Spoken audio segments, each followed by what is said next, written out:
آج میں بات کروں گا جی ٹک ٹاکرز کے حوالے سے، جن کو ایک کیمرے کی صورت میں ایسا اختیار مل گیا ہے کہ وہ جو دل کرتا ہے اپنی جہالت کا مظاہرہ اس کے اوپر ریکارڈ کرتے ہیں اور اس کے بعد وہ عوام الناس میں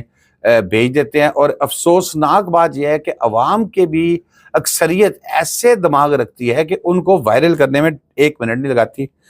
علی جٹ کی میں بات کر رہا ہوں، جس نے تازہ ترین سامنے آئی ہے جو بات، وہ یہ ہے کہ ایک نعوذ باللہ استغفر اللہ قرآن کی آیات کی توہین وہ کر رہا ہے۔ اب یہ بڑا کلیئر ہے، ہم بچپن میں دینیات پڑھتے تھے، اسلامیات پڑھتے تھے، اس میں بھی یہ بڑی چیزیں کلیئر کی تھی کہ کفار کیا کام کرتے تھے۔ کفار بھی یہی کام کرتے تھے نا، آیات کا مذاق اڑاتے تھے، نعوذ باللہ استغفر اللہ، اس کو ہنستے تھے اس کے اوپر۔ سلمان رشدی نے کیا کیا تھا؟ سلمان رشدی بھی یہی کام کرتا تھا نا، کہ آیات کے اوپر ان کا مذاق اڑانا، ان کا نعوذ باللہ استغفر اللہ ان کو مذاق کے لیے استعمال کرنا۔ اب سب سے بڑا میں سمجھتا ہوں کہ اس کا ذمہ دار جو ہے یہ ہمارے حکمران ہیں، چاہے وہ ماضی کے ہیں یا اب کے ہیں، کیونکہ انہوں نے نہ تو کوئی تربیت دی اور ایک ایسا ویپن ایک جاہل آدمی کے ہاتھ میں پکڑا دیا کہ اس سے وہ خطرناک قسم کا یہ ویپن ہے، وہ جو سوشل میڈیا میں جس کی بات کر رہا ہوں۔ کوئی تربیت نہیں ہے، کوئی کسی قسم نہیں ہے، کیمرہ آن کرو اس کے سامنے جو مرضی دل کرتا ہے آپ منہ میں آتا ہے بولتے جاؤ، جو کوئی کسی قسم کا دل کرتا ہے آپ بات کرو، جو مرضی اس کی ریکارڈنگ کر لو اور اس کو آپ وائرل کر لو۔ اوپر سے جیسے میں نے ابتدا میں بات کی تھی کہ ہمارے لوگوں کی نفسیات بھی اکثریت لوگوں کی اس طرح لگ رہا ہے ایسی ہے کہ وہ اس چیزوں کو وائرل کر رہے ہیں۔ اب اس میں سب سے بڑی خوفناک چیز مجھے اب یہ پتہ لگا کہ علی جٹ کے حوالے سے کہ اس نے اس طرح کی نعوذ باللہ استغفر اللہ وہ حرکت کی ہے، اور اس کے بعد اس کو جا کے اعتکاف کے اوپر بیٹھ گیا، اعتکاف سے کہ جی میں تو بڑا نیک آدمی ہوں، اور جب پولیس نے اس پہ مقدمہ بھی درج کیا اور گرفتاری کے لیے گئی تو اعتکاف پہ بیٹھا تھا، وہاں سے اس کو گرفتار کیا گیا۔ ابو جہل بھی ایک زمانے میں یہی کام کرتا تھا، مذاق اڑاتا تھا۔ اور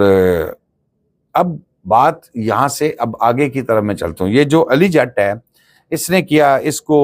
پکڑ لیا قانون کی حراست میں اس نے لے لیا گیا۔ اطلاع یہی ہے کہ 295(b) کے تحت مقدمہ اس پر درج کیا گیا ہے۔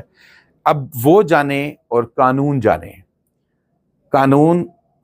پاکستان کا موجود ہے، پاکستان کا قانون اس حوالے سے بہت سخت ہے، کسی قسم کی کوئی معافی یا ریلیف نہیں ہے۔ اگر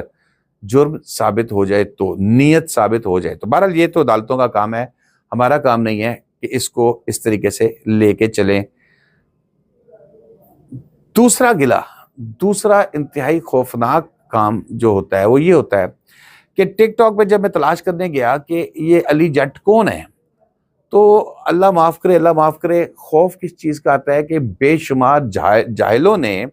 وہی اس کی جو توہین تھی، توہین آمیز اس کا جو مذاق تھا، نعوذ باللہ استغفر اللہ، اس کو اٹھا کے اس کا کلپ لگاتے ہیں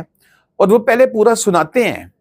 کہ وہ کیا بکواس کر رہا ہے، کیا نعوذ باللہ استغفر اللہ وہ کر رہا ہے، وہ پورا سناتے ہیں، کہتے ہیں یہ دیکھیں، یہ ذرا اوپر ویڈیو سنیں، پھر اس پہ بات کرتے ہیں۔ یعنی کہ جس نے نہیں سنی اس نے بھی سن لی،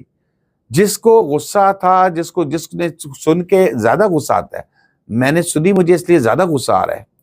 جو صرف سنی سنائی بات الگ چیز ہوتی ہے، جب آپ اپنے کانوں سے سن لیتے ہیں وہ زیادہ خطرناک، زیادہ وہ آتا ہے۔ اب بے شمار ٹک ٹاکر جہالت کی، میں پھر وہی بات کر رہا ہوں کہ وہ صرف علی جٹ یا رجب بٹ نہیں ہے، جہالت کی انتہا ہے، ٹک ٹاک پہ بھری پڑی ہے،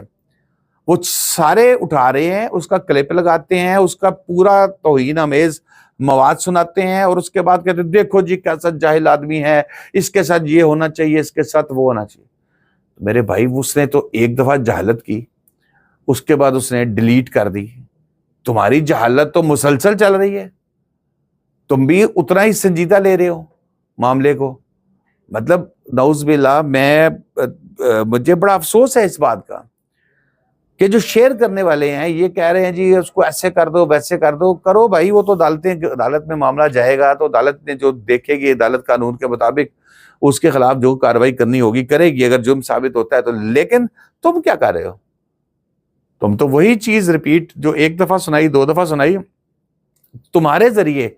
بے شمار ایسے لوگوں کو پتہ لگ رہی ہے جو پہلے کسی کو پتہ نہیں تھی۔ بہرحال اب اس وقت میں سمجھ، آپ یاد ہے کچھ عرصہ پہلے رجب بٹ پہ بھی اسی طرح کا ایک مقدمہ درج ہوا تھا، کیونکہ ان لوگوں کو تربیت نہیں ہے، کیمرے کے آگے کیا بولنا ہے، کتنا بولنا ہے، کیسے بولنا ہے، کس لفظ سے دل آزاری ہوگی، کس لفظ سے میری جو اختیار ہے وہ آگے کا ختم ہو جائے گا، دوسرے کا شروع ہو جائے گا، بہت ناپ تول کے سوچ سمجھ کے بولنا پڑتا ہے۔ ہم اتنا عرصہ گزرنے کے باوجود بھی یقین کریں کہ بولتے ہوئے خوف آتا ہے، ڈر لگتا ہے کہ منہ سے کوئی خدا نہ خواستہ ایسی بات نہ نکل جائے جس سے کسی کی دل آزاری ہو، اور خاص طور پہ مذہب اور دین کے حوالے سے تو بہت احتیاط کرنی چاہیے۔ شاداب ریاض کو اجازت دیجیے، اللہ حافظ۔